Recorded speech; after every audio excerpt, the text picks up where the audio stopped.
All right, welcome back. As we continue through our 10th edition core rule book, we're moving on to the shooting phase. Much of this phase is identical to what we're used to in 8th and ninth edition. We've still got our to hit rolls, which are on our data sheet, so that'll vary. As far as the number of modifiers, we're seeing a lot less, but that's due to the changes to terrain and stuff like that.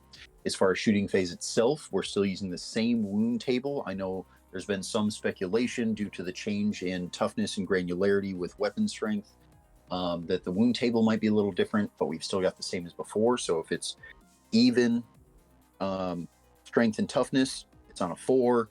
Greater strength, you're going to wound on a 3, and then lower strength, you're going to wound on a 5, and then you have double and half as your 2 and 6. Ones always fail. Now, as much as there's less modifications, there are a bunch of new weapon keywords, which will all be attached to the weapons themselves.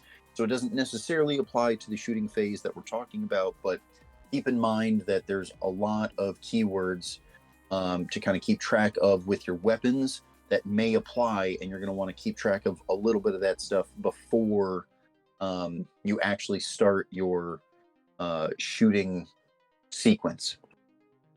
The one thing that we really need to talk about, which is brand new, effectively, is the big guns never tire. So this applies to all monsters and vehicles, and it seems similar at first, but as we go through it, it actually has a lot of changes to it. So monsters and vehicles that are engaged in combat, they're engaged with an enemy unit, they are still allowed to shoot, which we're used to. However, the change here is that they get -1 to hit on all weapons, excluding pistols. So it's not just heavy weapons anymore. It's all weapons are -1 to hit. And as before, they can only shoot at the unit they're engaged with. But that's a fairly big change as far as they go. If they fall back, they still fall under normal fallback rules. So unless they have some special rule, if they fall back, they won't be able to shoot or charge at all. And then we get to the biggest change, which is added as a whole, effectively new rule, but still underneath this big guns never tire keyword. Monsters and vehicles that are engaged in combat are allowed to be targeted and shot at during your opponent's shooting phase, but they are shooting at a -1 to hit as well. But this is a giant change. Being stuck in combat as a monster, maybe it's not ideal, right? Because you kind of get pinned in there, but you in the past felt fairly safe that, like, nope, the little guys aren't going to be able to kill me. There's just a bunch of them, so it's going to take me a turn or two to mold through them. But I know that the big guy was safe. Now, you could be locked in with a horde of Nurglings or Grots or something like that.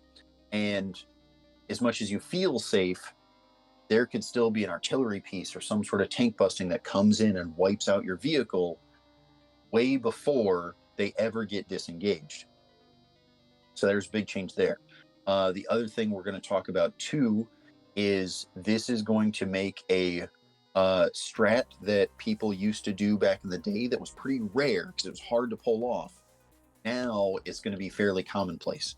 And that's the idea of I engage your vehicle or monster, I shoot it with and they're engaged at the beginning of the turn, whether it's due to them charging me or maybe I countercharged in some way because I have a special rule. We've seen that before. But what's going to happen is during my shooting phase, I'm going to shoot at that vehicle or monster and I'm going to kill that off when it's engaged. Then in my following charge phase, that unit that was engaged with that's no longer engaged is going to be able to make a charge move. So that is going to allow me to remove that model and get maximum efficiency while allowing me to remove the big model and still charge something else. I won't have to decide between, do I fall back with the unit that's engaged in order to remove the big thing with my tank busting, or, you know, if I do that, that means that I don't get the charge or the attacks from that unit that fell back. I'm going to be able to, in certain situations, be able to kind of get the best of both worlds. And with this rule, at least against monsters and vehicles, that's going to show up way more often in games than it ever used to. So effectively, you can shoot at vehicles when they get close, regardless, just at a minor penalty. Correct. Okay. Which again is a big deal because if we're like all scrumming in the middle and we've got a whole bunch of units and you charged me, maybe you charged with a dreadnought, right? And you took something out and then you consolidated into another unit.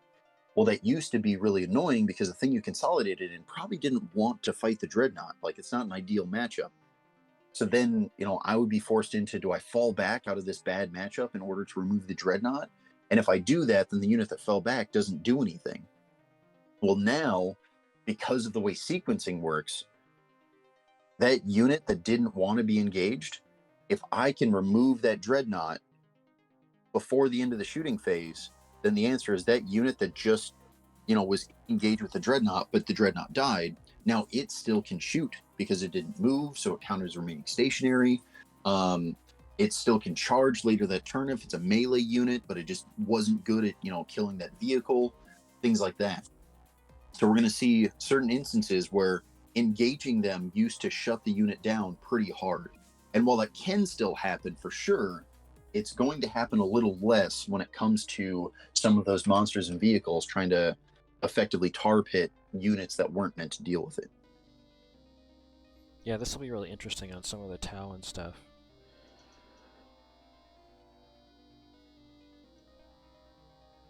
Anyway, do you have anything else?